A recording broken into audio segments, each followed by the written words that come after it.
Gabriel, welcome to Dog's Breakfast. My guest today is Kurtis Wiebe.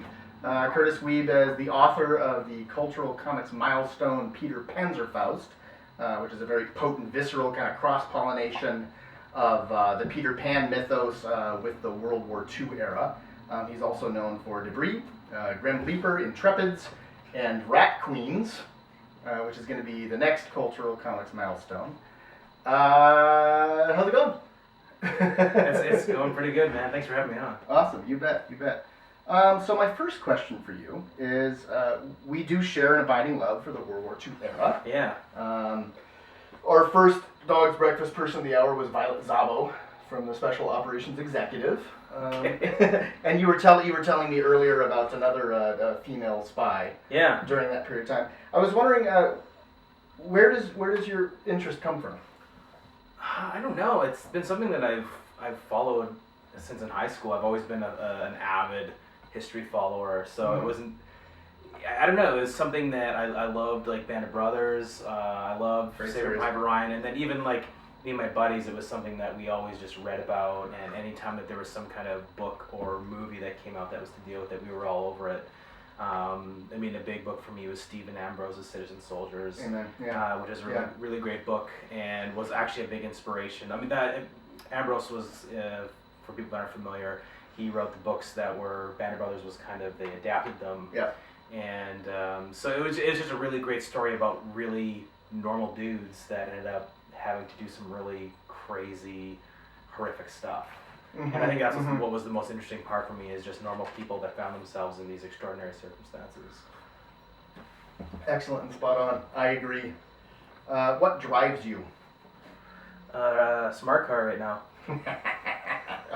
Metaphorically, sir. Metaphorically. Let's see. I don't know. Just always the new thing, I guess. I do a lot of different projects. I'm always looking for a new project that just a seed of an idea that will become something. I'm working on something right now that was literally a joke that was told over coffee, and we all laughed about it. And then a few days later, we came back and we were all like, we've all been thinking about this idea. We should really do something with it. And so just, taking new ideas wherever they happen and then making it into something new is, I love that. Awesome, yeah. Kind of the creative zeitgeist. The places that it comes from. Okay, so here's our kind of diving into the deep end. Okay. Here's my attempt. Let's do it. So many authors say that their creations speak to them. That you have the omniscient author in various narrative directions. The characters kind of speaking to them. Is this the case for you, or if it's not, like where does your creative wellspring come from? Do you think? I think that's a good question. I think it really depends on like what I'm working on. So it kind of varies from project to project. It does, but I mean a lot of it is personal experiences that have to manifest somehow. Mm-hmm. A lot of my work is based on things that I've gone through. One of my hardest books to write was while I was going through divorce. It was a very personal story that energy and anger and frustration had to go somewhere, and either I bottled it up or I just raged on the page and did what I had to do to get that story out. And then other times just other experiences. After my divorce was done, I started dating again in my 30s. Mm-hmm. After having been married since I was 20, early 20s, and it's a different game. Yeah. And I was completely unprepared for it. So Grim Leaper came out of that, the idea of being somebody new every time you meet somebody, that you project yourself in a certain way and you tailor yourself that, they'll like that version of me, until you actually have to let them in. So it's just this idea that everything that I write comes from a place or experience or a part of me that I'm uncomfortable with and that I have to get it out there. Yeah. I would say that's probably the biggest influence. And then just when it comes to genres, just things that I like to play in. I do all kinds of genres. I love horror, I love comedy, I love fantasy. So however that manifests is, what experience, how does that best manifest? That's kind of how I pick the genre too. That's one of the things I love about the creative process, is that it's always a moving target. There's not like one single answer for a lifetime of work. Yeah, exactly. I find that as well. It really does change from project to project. So yeah, absolutely. Who's your favorite Muppet, Kurtis? I already know. Kermit. Kermit? Kermit's just like, he's like the guy I want to be, That's awesome. He is the every Muppet. He's been chosen before. Well, I mean, it makes sense because he's like the good guy. He's down on his luck. He's always got something against him, but he never gives up, and he never gives up on his friends. And like, you want to be that guy, but it's so hard. And he's kind of like the perfect form of that. That no matter what happens, no matter the adversity, he just doesn't give up, and everyone just kind of loves him. And there's something really interesting about him. I don't know. He's always been someone that I just, even as a kid, I loved when he was on the screen. I was always just excited when Kermit was on. And like from Sesame Street or from the Muppet Show? Or? Well, all of them, all of the things. He's been someone that even now, like going and watching the newer movies, it's like, especially not the newest one, but the one that was out before that. Yeah. I haven't seen the newest one yet. We talked about that today. It was good. I really loved how they addressed that he's from this era that's forgotten. And in a lot of ways it was true, right? Like a lot of people in their probably 20s or earlier, it didn't have the significance to them as it did to us. And then he had to like reinvent himself, but he was still true to himself. Something so awesome about that. Yeah, it's I mean, there's no way I'm not reinventing the wheel here, but yeah, it's deep stuff that has all sorts of layers of meaning. And it's an interesting part that is something that I've talked to a lot of people about with the Muppets, and like as a perfect example, you watch them, and you never for a second think there's someone controlling them. They are a character that you watch, and that layer of reality is just you're there. You never break that suspension of disbelief. Yeah. They're people. Absolutely. And that is, if you really think about it, it's amazing. Kurtis Wiebe, Muppet fan. So that's a good thing. I hate the Muppets. So in an earlier episode, I asked one of my guests to ask you a question, and it was, do you think plaid will go into its fourth phase of fashion? Not in this city, man. I don't know. I don't think it's ever going to go away. I don't know. That was the question he came up with. Who asked that question exactly? Brent Hodge. Yeah, the documentary filmmaker. Alright. I don't know. It's, has it ever really, like, gone away? Really? It's always been around. I know. There's always been some guy that's carried the legacy on. It's true. And they all kind of live in this area now. That's good. Do you have an unrealized goal? Oh, man. To be honest, this has just been kind of like falling into one thing after another. I never imagined that I'd be writing as a career. It was always this thing that I was always a creative person. I did theater in high school. I wanted to do acting out of high school. When I moved to Calgary from like a small town in Saskatchewan, and I remember I went to an agent, and I was actually not a bad actor. I was fairly decent, but I mean I was very, very green. And I went and I talked to an agent, and they seemed interested. And I remember going home and calling my parents, and I love you, Mom and Dad, but anyway, so there was this call that I had with them, and they were basically like, well, that's great, but what are you doing for a job? What are you going to do for a creative job? And I mean, that's something that creative people hear all the time. It's this thing that's reinforced that's really great, but you need to like find a career. And it was never really an option in my mind that this could be a career. So I just kind of fell into it. I was writing short stories, and then a friend got me into comics. I had never really like been into them before, and then I was like, I like this. Maybe I'll try to write this. And just kind of, I'm like, well, maybe I'll try to make one. Maybe I'll try to pitch one to a company. And I got lots of rejection letters, and I learned every single time that I got a rejection letter, I would just kind of take what they'd said and actually listen and try to take what they were saying and make my stuff better. And I kept doing that. And over a few years, I finally was able to quit my job. I was a bus driver, a professional bus driver in Saskatoon, and I made the plunge and I quit, and I invested in my writing full time. And yeah, and then here I am. So it's kind of hard to say because Well, it kind of sounds like you're in a place of realized goals. Yeah, it is. So- I mean, there's always things that I want to strive to, right? Like I never want to be like, well, I'm done.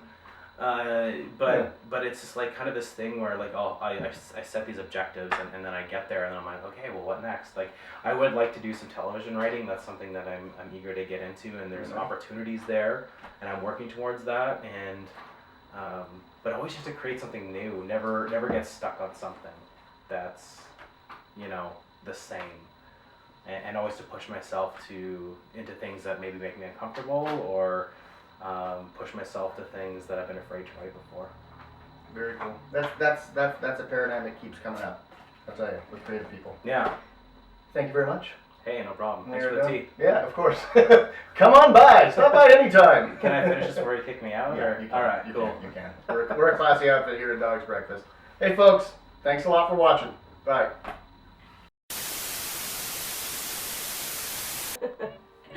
Hi, I'm Nhi Do of Dog's Breakfast, and I got some movies for you. So, everyone always talks about, for romantic comedies, love at first sight. Today, I want to talk about love not at first sight. I know, strange, but it happens. First movie I want to talk about, it's from 1984. It's Robert Zemeckis' Romancing the Stone, starring Michael Douglas, Kathleen Turner, and Danny DeVito. It's about a lonely romance novelist who suddenly ends up at her own whimsical romance adventure. She ends up going to Cartagena, Colombia, because her sister is kidnapped, meets an exotic bird smuggler, and is now on a treasure hunt. Obviously, that's a recipe for love. So catch that. That's 1984, Romancing the Stone. Next one, we're gonna go forward in time, but back in time. So we're gonna go with Jane Austen's Pride and Prejudice. This is the 1995 TV series. This is a co-production between BBC and A&E, and based on Jane Austen, one of my favorite novelists. This version starred a very young and extra handsome Colin Firth and Jennifer L. Now, this love story is set in England, but in the early 19th century. So imagine trying to navigate through serious social hierarchies, through decorum, but through all of that, there's layers and layers of wit, just pure wit. So if you want to see an old-fashioned love story, check that one out. And last but not least, one of my personal favorites, Indiana Jones and the Temple of Doom from 1984. This is the second installment of a pretty spectacular series starring Harrison Ford and Kate Capshaw. Now, Kate Capshaw plays this nightclub singer who ends up finding herself whisked away on another one of Indiana Jones's many, many adventures, because he's an archaeologist and that's what he does. He goes on adventures. So she gets whisked away, and now imagine this. She's pretty whiny. She's used to men fawning over her and things coming her way. Indiana Jones, very scruffy, very stoic, a man's man. So a lot of tension in the story. Insert Short Round. Now he's the perfect buffer and flame fanner when need be. And Short Round is played by Jonathan K. Kwong, and he is spectacular and one of my, and you gotta watch it. One of my favorite scenes is him. He's an 11-year-old boy in this film driving a car with just wooden blocks on the end of his feet. So if you want an accelerated love story, check that one out. So remember, love can be not at first sight.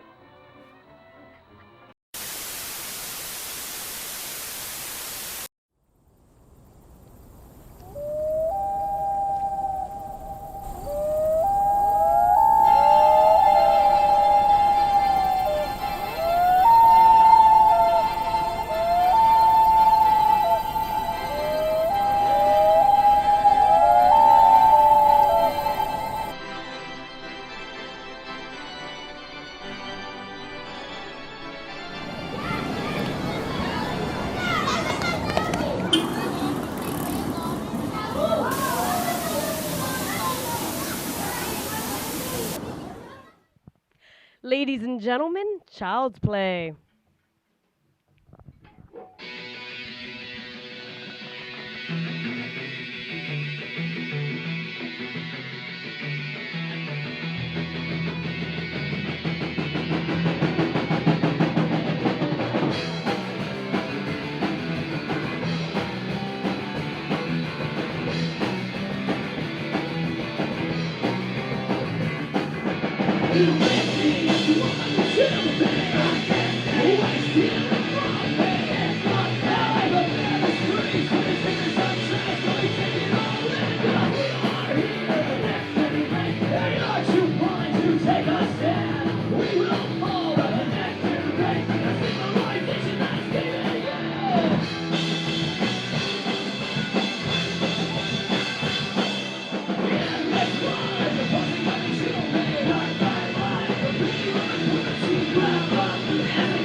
Take a stand, we will fall by the next generation. Our whole world's gone completely out of hand, cause we are here, the next generation. You set your self-esteem and your dignity. We will fall by the next generation. As life is for sale and you pop right in, cause we are here, the next generation. I'll send a stream of common decency. We will fall by the next generation. I can leave a space to the whole human race, cause we are here. Next generation, cause we are here. Next generation. Thank you, Child's Play. Dog's Breakfast, person of the hour is Ms. Julie Taymor. I'm Gabriel Carter. This is Nhi Do, and we'll see you around the bend.